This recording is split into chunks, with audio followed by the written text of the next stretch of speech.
அஸ்ஸலாமு அலைக்கும் வரஹ்மத்துல்லாஹி வபரகாத்துஹு. அஊது பில்லாஹி மினஷ் ஷைத்தானிர் ரஜீம். பிஸ்மில்லாஹிர் ரஹ்மானிர் ரஹீம். ரப்பிஸ் ரஹ்லி சொதரி வயஸ்ஸிர்லி அம்ரி வஹ்லுல் உக்ததம் மின் லிசானி யஃப்கஹு கௌலி. அளவற்ற அருளாளனும் நிகரற்ற அன்புடையனுமாகிய அல்லாஹ்வின் திருப்பெயரை கொண்டு ஆரம்பம் செய்கின்றோம். நாம் குர்ஆன் கூறக்கூடிய ரகசியங்கள் அப்படிங்கிற தலைப்பில் அல்லாஹ் தஆலா முதல்ல எதை படைச்சான் அப்படிங்கிற ரகசியங்களை பற்றி தெரிஞ்சு வரோம். முஸ்லிம் அப்படிங்கிற நூலில் 4997வது ஹதீஸாக இடம்பெற்றிருக்கக்கூடிய சனிக்கிழமை அன்னைக்கு அல்லாஹ் தஆலா வானத்தையும் பூமியையும் படைத்தான். ஞாயிற்றுக்கிழமை மலைகளை படைத்தான். திங்கட்கிழமை மரங்களையும், செவ்வாய்க்கிழமை அனைத்து உலோகங்களையும், புதன்கிழமை ஒளியையும், வியாழக்கிழமை விலங்கினங்களையும், வெள்ளிக்கிழமையின் அசருக்கு பிறகு மகரிபுடைய நேரத்தில் ஆதம் அலைஹிஸ்ஸலாம் அவங்கள படைத்ததாக அல்லாஹ் சொல்லி காட்டுறான். இன்றைய நம்முடைய 8வது பாகத்தில் நாம் வானம் எவ்வாறு படைக்கப்பட்டிருக்கு அப்படிங்கிற விஷயங்களை தெரிஞ்சுக்க இருக்கோம். ஆரம்பத்தில் அல்லாஹ் மட்டும்தான் இருந்தான். அப்போது வானமும் பூமியும் ஒன்றாக இணைந்தே இருந்துச்சு. நான் தான் அது ரெண்டத்தையும் பிரித்து தனித்தனியாக ஆக்கினேன் அப்படின்னு சொல்லி பிக் பேங் தியரியை தெளிவாக நமக்கு உணர்த்தக்கூடிய வசனங்களை அல்லாஹ் குர்ஆனில் சொல்லிட்டு, ஒன்றாக இருந்த வானம் பூமியை தனித்தனியாக பிரித்து எடுத்தோம். மேக்னெட்டிக் ஃபோர்ஸ் மூலம் நடுவில் கேஸை நிரப்பி அல்லாஹ் தஆலா வானத்தையும் பூமியையும் நெருங்கி வராத அளவுக்கு தனித்தனி தூரமான ஒன்றாக மாற்றினதா சொல்கிறான். அது மட்டும் இல்லாமல் இந்த உலகமும் அதில் இருக்கக்கூடிய அனைத்து விஷயங்களும் எத்தனை நாளில் படைக்கப்பட்டுச்சு அப்படின்னா, இவை அனைத்தையும் அல்லாஹ் 6 நாட்களில் படைத்ததாக சொல்லி காட்டுறான். இது சம்பந்தமான வசனம் 7வது அத்தியாயம் 54வது வசனத்தில், இன்ன ரப்பக்குமுல்லாஹுல்லதி ஹலக்க சமாவாத்தி வல்லர்ல ஃபீ சித்தத்தி ஐயாமின் சும்மஸ்தவா அலல் அர்ஷ். உங்கள் இறைவனாகிய அல்லாஹ்வே வானங்களையும் பூமியையும் 6 நாட்களில் படைத்தான். பின்னர் அர்ஷின் மீது அமர்ந்தான். இரவை பகலால் அவன் மூடுகின்றான். பகல் இரவை வேகமாக தொடர்கிறது. சூரியனையும் சந்திரனையும் நட்சத்திரங்களையும் தனது கட்டளையின் பால் கட்டுப்படுத்துகின்றான். கவனத்தில் கொள்க, படைத்தலும் கட்டளையும் அவனுக்கே உரியது. அகிலத்தின் இறைவனாகிய அல்லாஹ் பாக்கியம் பொறிந்தவன் அப்படின்னு அல்லாஹ் சொல்லி காட்டுறான். அப்போது இந்த பூமியில் இருக்கக்கூடிய அனைத்தும், வானத்தில் இருக்கக்கூடிய சூரியன், சந்திரன், நட்சத்திரம்னு சொல்லி எல்லா ஒன்றுமே அல்லாஹ்வுக்கு தான் கட்டுப்பட்டு நடக்குது. அவனுடைய கட்டளைக்கு கீழ்ப்படிந்து சரியான முறையில் இரவு பகல்னு மாறி மாறி வருதுங்கிற அந்த விளக்கத்தை அல்லாஹ் இந்த வசனத்தில் நமக்கு தெளிவுபடுத்துகிறான். இவ்வளோ பிரம்மாண்டமான வானம் பூமிக்காக அல்லாஹ் தஆலா 2 நாள் எடுத்துக்கிட்டதாகவும் இன்னொரு வசனத்தில் சொல்கிறான். இவ்வளோ சிறப்புமிக்க இந்த படைப்பினங்கள் எவ்வளோ நாள் எடுத்துச்சு அப்படிங்கிறத பார்த்தோம்.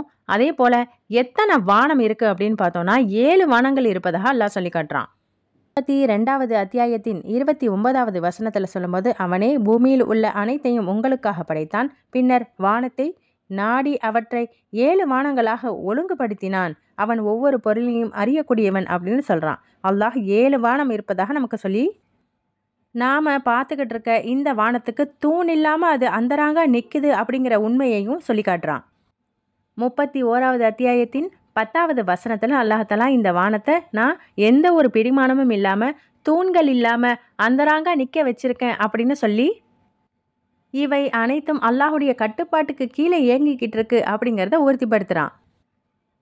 இவ்வாறாக வானமும் அதில் இருக்கக்கூடிய கோள்களாகட்டும், அதில் இருக்கக்கூடிய மில்கி வே, கேலக்ஸி அப்படின்னு சொல்லி மிக பிரம்மாண்டமாக விஞ்ஞான வளர்ச்சிகள் அடைந்த பிறகும் வானத்தில் இருக்கக்கூடிய பல விஷயங்களை நாம் இன்னும் கண்டறிய முடியாத அளவுக்கு தான் அல்லாஹ்வின் படைப்புகள் மிக பிரம்மாண்டமானதாக இருக்குது. இவ்வளோ சிறப்புமிக்க இந்த வானத்தில் அல்லாஹ் தஆலா சூரியன், சந்திரன், நட்சத்திரம்னு சொல்லி பல விஷயங்களை உள்ளடக்கி வச்சுருக்கான்.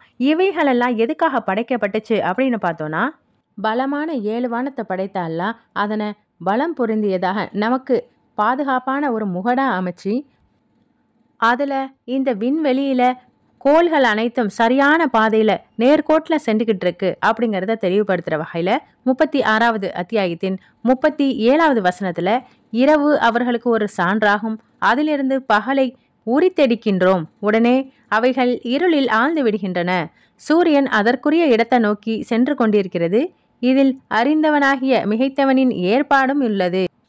அதே போல சந்திரனுக்கு பல நிலைகளை ஏற்படுத்தியுள்ளோம். முடிவில் அது காய்ந்த பேரித்தம் பாலையை போல் ஆகிறது அப்படின்னு சொல்லி, சந்திரனில் ஏற்படக்கூடிய வளர்ப்பிறை, தேய்பிறைன்னு சொல்லி இந்த எல்லா விஷயத்தையும் அல்லாஹ் தஆலா நமக்கு தெளிவுபடுத்துகிறான். சூரியனால் சந்திரனை அடைய முடியாது, இரவு பகலை முந்த முடியாது, ஒவ்வொன்றும் ஆகாயத்தில் நீந்தி கொண்டு இருக்கு அப்படின்னு அல்லாஹ் தஆலா நமக்கு தெளிவுபடுத்துகிறான். ஆக சூரியன், சந்திரன், பூமி, மித்த பிற கோள்கள்னு சொல்லி எல்லாமே ஒரு நேர்கோட்டில் அதோட பாதையில் டிராவல் பண்ணிக்கிட்டு இருக்கு. எது ஒன்றும் எதை ஒன்றையும் முந்தி சென்றிட முடியாது, இது இறைவனின் ஏற்பாடுங்கிற விஷயத்த அல்லாஹ் சொல்லி காட்டுறான். இப்படியாக இந்த பிரம்மாண்டமான படைப்பு மனிதனுக்காகவே படைக்கப்பட்டிருக்கு. ஆனால் இதனுடைய உண்மையான படைப்பின் நோக்கம் என்ன அப்படின்னு சொன்னால், மக்களுக்கு காலம் காட்டியாகத்தான் இந்த சூரியனையும் சந்திரனையும் நட்சத்திரத்தையும் அல்லாஹ் படைச்சிருக்கான். பொதுவாகவே இந்த பூமியானது தன்னைத்தானே சுத்திக்கிறதுக்கு 24 மணி நேரம் எடுத்துக்குது. அதனால தான் இரவும் பகலும் நமக்கு மாறி மாறி வருது. அதே சமயத்தில் இந்த பூமி தன்னையே சுத்திக்கிற பட்சத்தில் சூரியனையும் சுற்றி வருது. அதற்கு அதை எடுத்துக்கொள்ளக்கூடிய நாட்கள் தான் 365 நாள், அதாவது ஒரு வருடம்.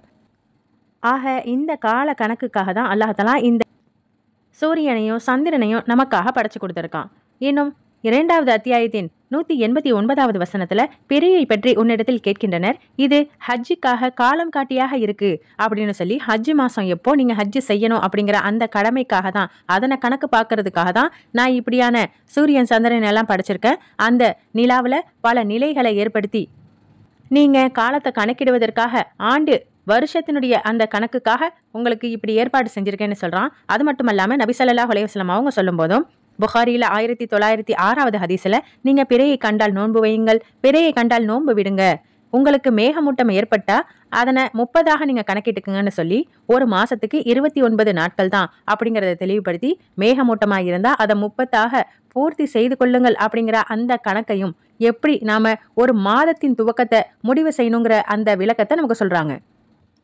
ஆனா அறியாமை கால மக்கள் இதனை புரிஞ்சிக்காம இன்னைக்கு வரைக்குமோ சூரிய பகவான்னு சொல்லி அதனையும் மித்த பிற கோள்களையும் இறைவனாக கடவுளாக வணங்கக்கூடிய பல சமுதாயத்தாரை நம்ம பார்க்கலாம். இன்னைக்கு விஞ்ஞானம் இவ்வளோ வளர்ந்த பிறகும் மக்கள் அறியாமையில இருக்காங்கன்னா, முந்தைய காலங்களில் மிக மோசமான பாதிப்பை ஏற்படுத்துச்சு. எந்த அளவுக்குனா, இந்த சூரியனையும் சந்திரனையும் நட்சத்திரத்தையும் கடவுளாக பாவிச்சு அதனை வணங்கக்கூடிய நிலையில மக்கள் இருந்தாங்க. எந்த அளவுக்குனா, நபி இப்ராஹிம் அலைஹிஸ்ஸலாம் அவங்க காலத்துல மக்கள் சிலை வணக்கத்துல மூழ்கி இருந்தாங்க.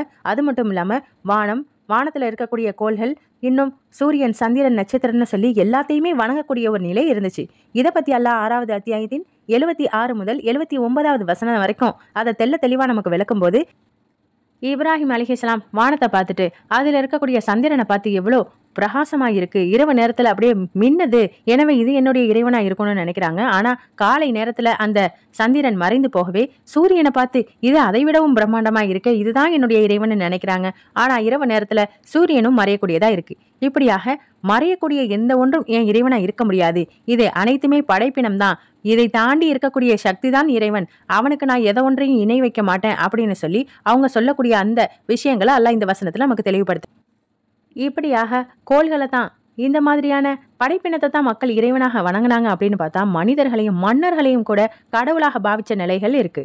நபி இப்ராஹிம் அலைஹிஸ்ஸலாம் அவங்க காலத்துல வந்த நம்ரூத் அப்படிங்கிற மன்னன் கிட்ட நபி இப்ராஹிம் அலைஹிஸ்ஸலாம் மார்க்கத்தை எடுத்து சொல்வதற்காக போகும்போது அவன் தன்னையே இறைவன்னு சொல்லிக்கிட்டான். அப்போ அறிவு பூர்ணமாக நபி இப்ராஹிம் அலைஹிஸ்ஸலாம் சில கேள்வியை கேட்கிறாங்க.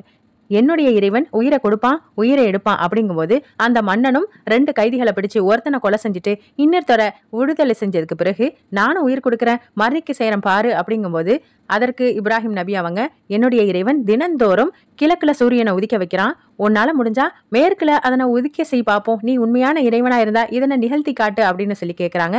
வாயடிச்சு போய் அந்த மன்னன் இருந்ததாகவும் அல்லாஹ் தஆலா நமக்கு திருமறை குர்ஆன்ல தெளிவுபடுத்துறான்.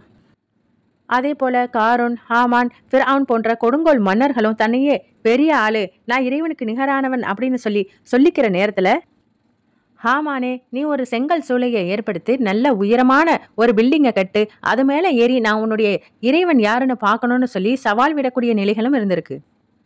அப்போ மனுஷன் என்னதான் முயற்சி பண்ணாலும் அல்லாஹுடைய பிரம்மாண்டமான படைப்புக்கு முன்னாடி நம்மளால நிற்கவே முடியாது. நாம எவ்வளவுதான் ராக்கெட்டை கண்டுபிடிச்சு வானத்துக்கு விட்டாலும் கூட அவை முதல் வானத்தை தான் அடையுமே தவிர 7 வானங்களை அடைய வாய்ப்பே கிடையாது. அப்படி ஒரு மனிதர் 7 வானத்துக்கும் போயிட்டு வந்தாங்க அப்படின்னா அது நபி ஸல்லல்லாஹு அலைஹி வஸல்லம் அவங்க தான். மெஹராஜ் பயணத்தின் போது நபி அவங்க மக்கால இருக்காங்க. அவங்களுடைய வீட்டின் முகடு திறக்கப்பட்டு காபத்துல்லாக்கு வந்து அங்கிருந்து வானவர் ஜிப்ரீல் அலைஹிஸ்ஸலாம் அவங்க ஃபுராத் அப்படிங்கிற வாகனத்துல ஏத்தி அவங்கள ஜெருசலத்துல இருக்கக்கூடிய பைத்துல் முகத்தஸுக்கு அழைத்து சென்று அங்கிருந்து நேரடியாக வானத்துக்கு உயர்த்தப்படுறாங்க. அப்படி உயர்த்தப்பட்டு வானத்துக்கு போகும்போது வானவர்கள் அந்த கதவை திறக்க யார் வந்திருக்கான்னு என்கொயரியை முடிச்சதுக்கு பிறகுதான் வானத்தின் கதவுகள் திறக்கப்பட்டு உள்ள நுழையிறாங்க. அங்க பல நபிமார்களையும் சந்திக்கிறாங்க. இப்படியாக 7 வானத்துக்கும் போயிட்டு வந்த சிறப்பு அவங்களுக்கு இருக்கு. இந்த வானமும் பூமியும் அதுல இருக்கக்கூடிய விஷயங்களும் எவ்வளவு பிரம்மாண்டமாக இருந்தாலுமே இது வணங்க தகுதியற்றது. எல்லாமே படைப்பினங்கள் தான். இவற்றை படைத்த இறைவன் தான் மிகவும் மேலானவன், அனைத்தையும் கட்டி ஆளக்கூடிய அளவுக்கு சக்தி படைத்தவன் அப்படிங்கிறத நம்ம புரிஞ்சுக்கணும்.